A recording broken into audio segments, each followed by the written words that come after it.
Hello, good morning guys. Ito na naman kami at magsisimula na naman trabaho. Alas 7, mag-alas 8 na. So ito, at nag-aayos-ayos na kami ng mga gagawin.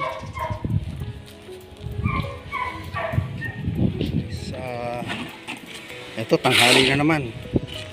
Nagbuhos kami ng poste para dito sa gate. Ayan. Pundasyon po.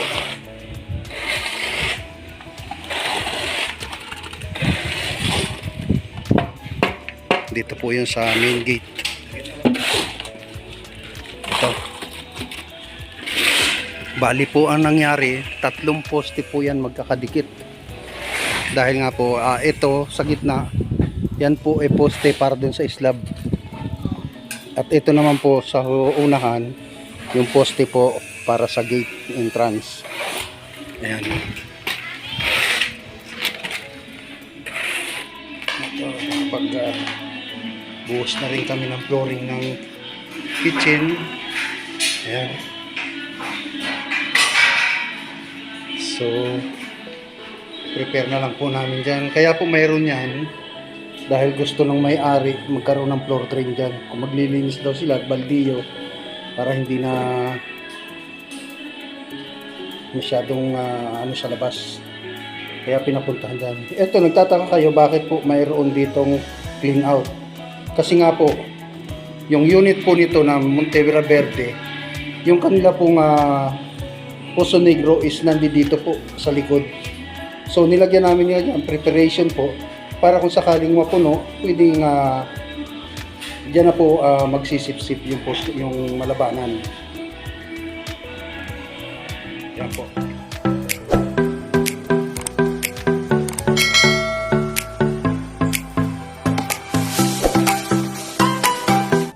And guys, mga ka-builders, kami maghahalo na naman para sa pagbubuhos ng poste. So mga ka-builders, magtataka kayo bakit 3 poste ang ginawa namin dito. Kasi po, ito pong poste na ito at saka yung poste na yon ay dyan po magkakaroon po siya ng terrace yan sa taas. So ito lang po. Ito naman pong poste na ito na pangatlo sa bungad. Ito po ang magiging poste para doon sa gate. So 1 meter po ang diferensya niya dahil open space po ito. So gawin po dito, open space po siya. Hindi po siya magiging covered nung slab. Kaya nagkaroon siya ng 3 poste. So yun po ang magdadala ng pinaka-terrace po dito sa taas. Ayan. So nakapag buhos na kami ng pundasyon, asintada. So papatigasin lang namin, bubuhusan namin yung 2 poste doon sa pinakapuno. At mamaya po, baka magawa pa namin ng paraan, maglalagay pa kami ng 1 poste rito para sa gate. Ayan po. Para na sa ganun po, maasintahan na rin namin. At bukas or Monday, magpo-flooring na kami rito sa harap. Para nang sa ganun po, pagka naglagay na kami ng beam para dito sa terrace, ipantay na siya kapag libilado na, ibig kong sabihin. So guys, naghahalo po kami. Ayan. Magmerienda muna kasi kayo.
ito, kami magmimerienda muna. Para na sa ganun may puwersa. Ayan, ayan. Okay. Ano? Partihin na yan. Nang sa ganun medyo malakas ang kabig.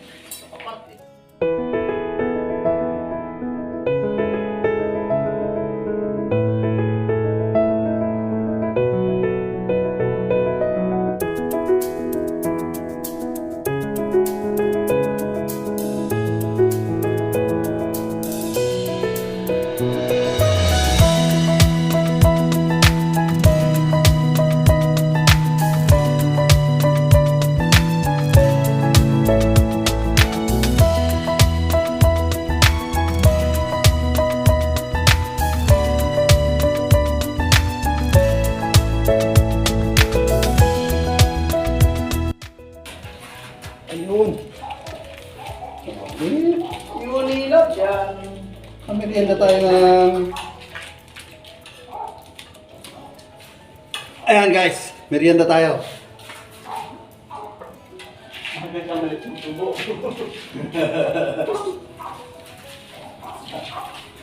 Litlitan lang yung subo ah.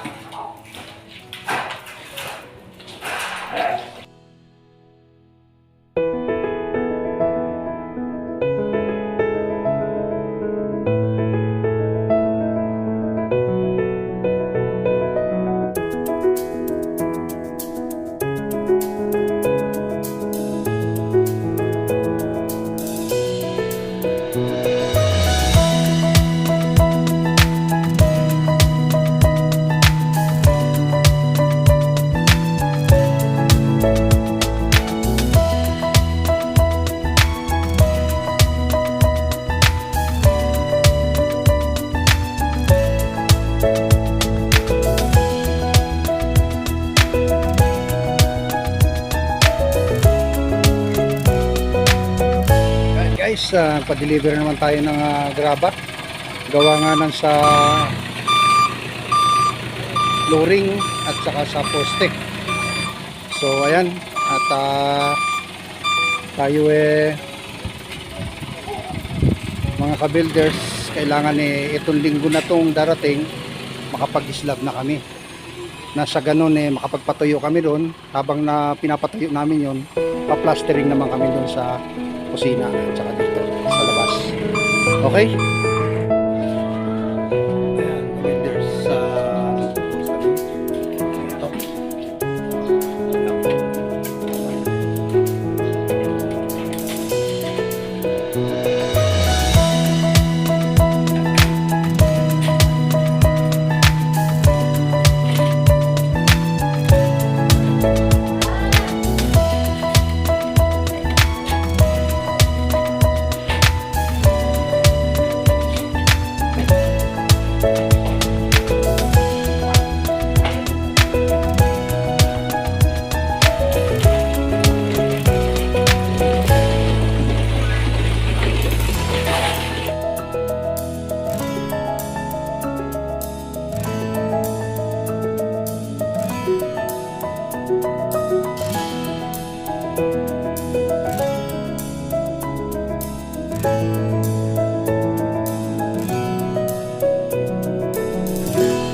Babaklas kami ng forma para sa ganun maasinta na namin diretso. Maglilibil kami ng slab ngayon. Mga ka-builders, ayan po yung poste namin. Walang anay dahil basta maayos ang gawa. Makikita mo yung maayos na trabaho.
Tapos kami magbubuhos na para po dito sa flooring sa harapan. So bago namin buhusan, lalatagan muna namin ang mating para ho sa ganoon na matibay yung ating flooring.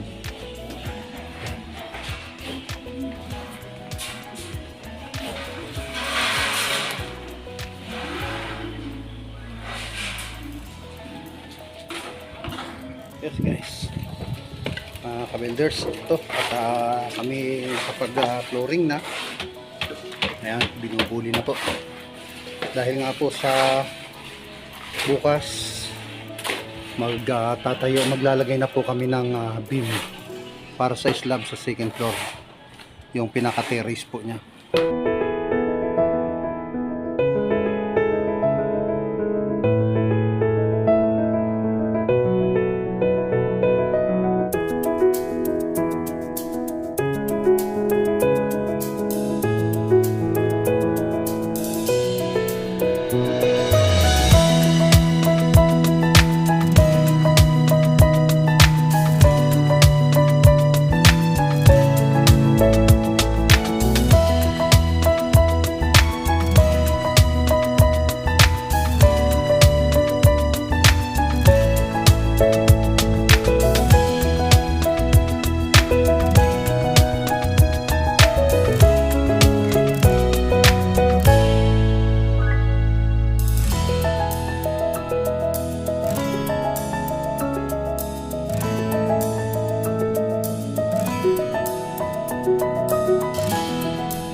guys, at tapos na naman po yung maghapon.